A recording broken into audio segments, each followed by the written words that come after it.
Армысыздар, құрметті қазақ газеттері, YouTube арнасының көрермендері.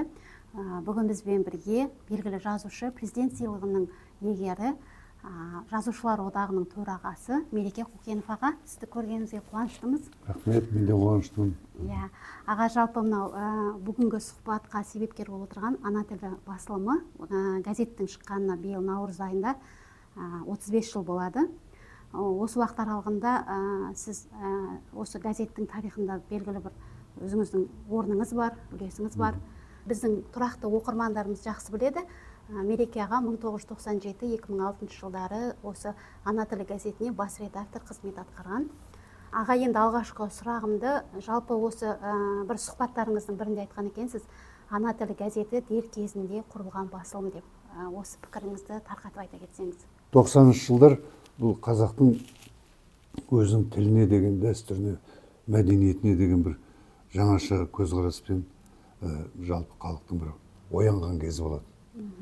Күнде жиналыстар өтіп жататын, осы тілді қалай көтереміз, біздің мемлекеттік тіліміз, ана тіліміз қалай өркендейді, жастарды қалай осы тілге шақырамыз деген көп жиі әңгімелер болып жататын. Сол әңгімелердің нәтижесінде осы қазақ тілі қоғамы құрылды сол кезде. Сонымен бірге ана тілі газеті ашылды. Бұл үлкен оқиға болды.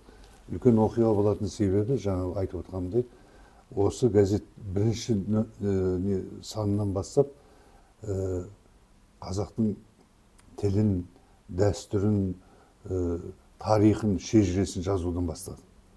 Сондықтан да бұл сол кездегі бір үлкен қазаққа деген жаңадан келген бір оқиға болады. Осы газеттің арқасында сол кезде мектептерге, қазақ мектептеріне балаларын беретін ата-аналар көбейді. Ол бір. Соның нәтижесін қазір көріп жатырмыз. Қазір қазақтың балалары, Құдайға шүкір, өзінің тілін жақсы біледі, өзінің тілінен басқа да тілдерді біледі. Сондай біз өскен, өркендеп келе жатқан халықпыз ғой. Сондықтан сол өсіп өркендеуімізге 90-шы жылдардың басында өте қиын кезде осы ана тілі көмектесті. Жақсы. Аға, мынау ақын Жұмабай Құлиев деген ағамыз жалпы ана тілі сіз басқарған кезеңді ол тіл мәселесіне қарсы шабуылдар кезінде басқарды деген пікір айтқан екен. Және ол кездерде өзіңіз айтып отырдыңыз, халықтың әлеуметтік жағдайы мәз емес еді, кейбір басылымдарымыз жабылып та қалып жатқан кезеңде болды. Осы кезде газет қалай өмір сүрді? Жалпы газетті тұрақтап осылай оқырманмен ары қаратай сабақтастығы үзілмес үшін қандай қадамдар жасадыңыздар? Бұның бірінші редакторы ұмытылып қалған шежіремізді, салт дәстүрімізді, тіліміздің ұмытылған дүниелерін, ескі көне тілдерді осы ана тіліне алып келді, көрсетіп жатты. Ал бірақ өте қиын кез еді. Ол кезде мен Жалын журналының бас редакторы болатынмын. Сонда Жалын журналы үкіметтің құрамында тұрған журнал еді, бірақ соған біздің министрлік қаржы тауып бере алмады. Мен өзім күшіммен соны бірнеше жыл өзім шығардым, Жалын журналы. Оның себебі мен батыстамын, Атыраудамын, сондықтан мұнайшыларға шығып, солардың көмегімен, солардың демеушілігімен Жалын журналы шығып тұрды. Содан кейін 97 жыл мен ана тіліне келгенде ана тілінде жағдай қиын екен. Сол екеуін біріктіріп, ана тілінің қасында Жалын журналы болды. Сөйтіп біз осы қиындықты жеңуге жан-жақты ойластырдық. Сол кезде ондай әңгімелер болмайтынына менеджментті ойластырдық, қалай жазылуды қалай ұйымдастыруға болады, жалпы демеушілерді қалай алып келуге болады деген үлкен шаруаларды ойластырып, осы ана тілінің басқа газеттерден кем болмай, тіпті алға шығуына мүмкіндіктер жасауға тырыстық. Және сол жасалды деп есептеймін. Жақсы аға, сол кезде жалпы енді қазақ басылымдарында бұрын жазыла бермейтін, мысалға Алтын Дария деген мұнайға қатысты жаңағы қосымшасы болған екен. Және оқырмандарымыз, тұрақты оқырмандар жақсы біледі ана тілінің. Сол кезде 2000 жылдары ана тілі Қазақстанның әртүрлі өлкелеріне экспедиция жасады. Және бұдан басқа қандай өзекті мәселелер сол кезде ана тілінде көтерілді? Тілшілер қандай тақырыптарға барды, сол жайлы айта кетсеңіз? Ол кезде жан-жақты тақырыптарға бардық.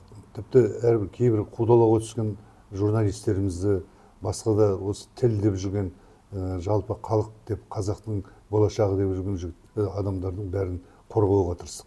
Бірінші бетке мақалалар жаздық. Одан таяқтап жеп жаттық жоғары жақтан. Неге үйтіп жазасың деп. Мысалы жаңа шындықтың көзіне у құйылды деген кішкентай материал жаздық сол кезде.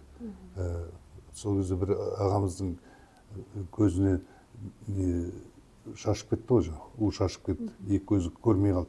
Соларды біз жаздық. Тағы да басқа қазір Жұмаш Кенебаев деген Көкбөрі деген адамды да жұмыстан шығарайын деп жатыр, біз жібермейміз деп бірінші бетке жаздық. Оның бер жағында тілге байланысты ашық хаттар жазып тұрдық.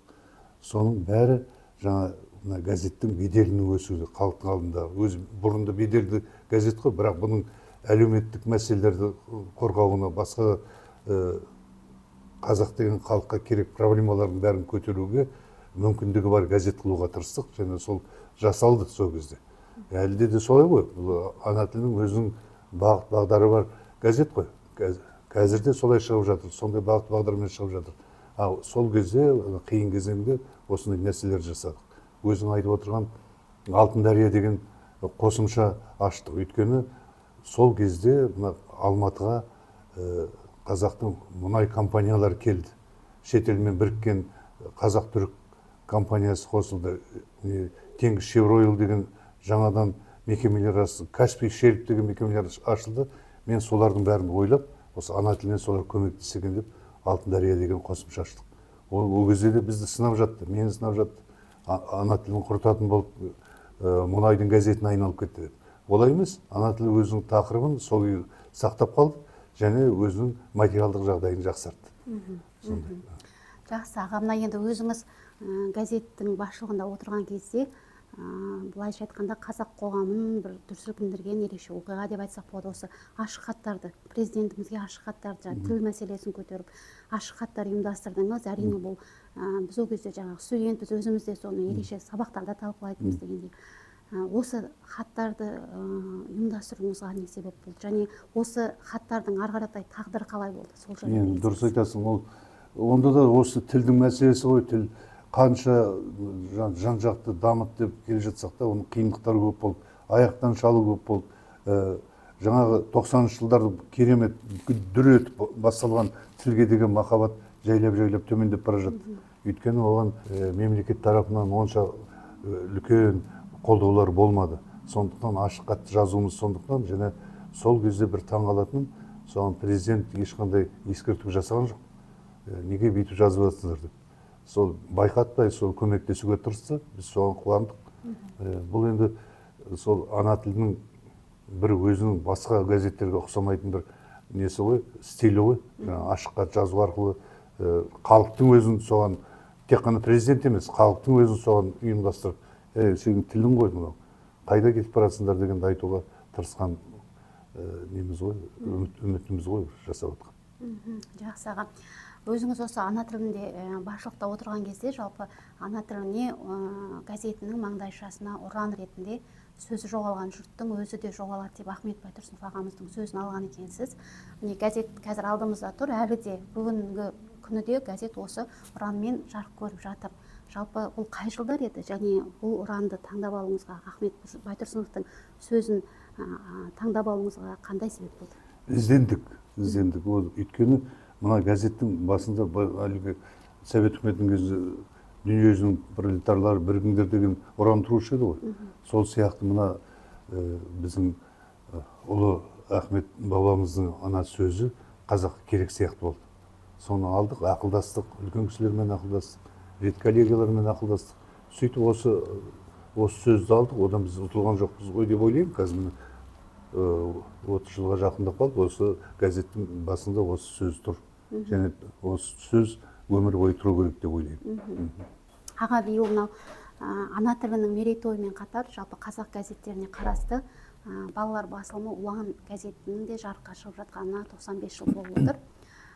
Жалпы осы газет Қазақстан пионері болған кезде өзіңіз осы газеттің редакциясында қызмет атқарған екенсіз.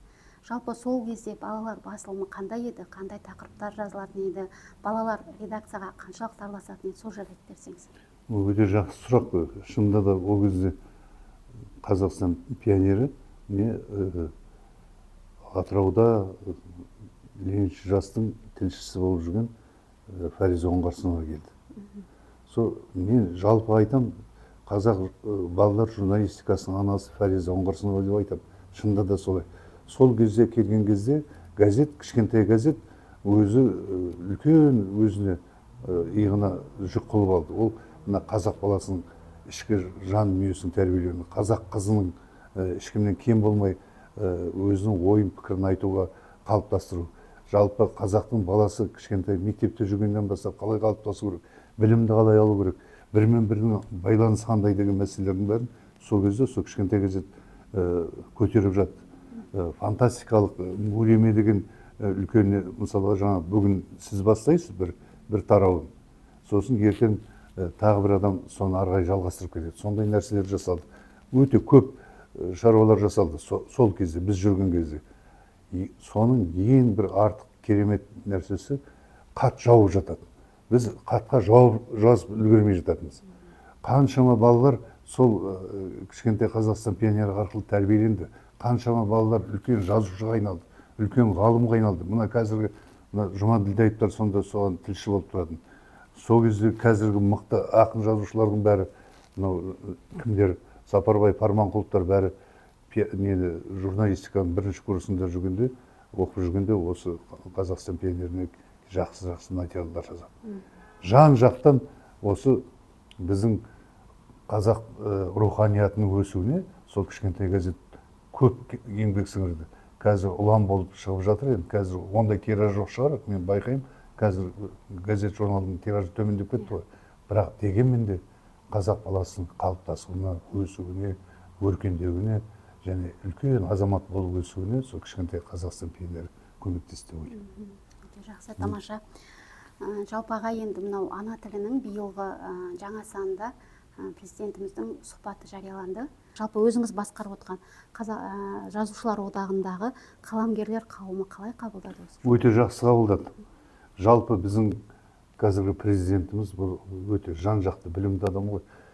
Жеті жұрттың тілін білдеген бір адамға айтылатын болса, сол біздің президентке айтылып, ол өзінің ана тілімен қоса тағы да 6 тілді еркін біледі.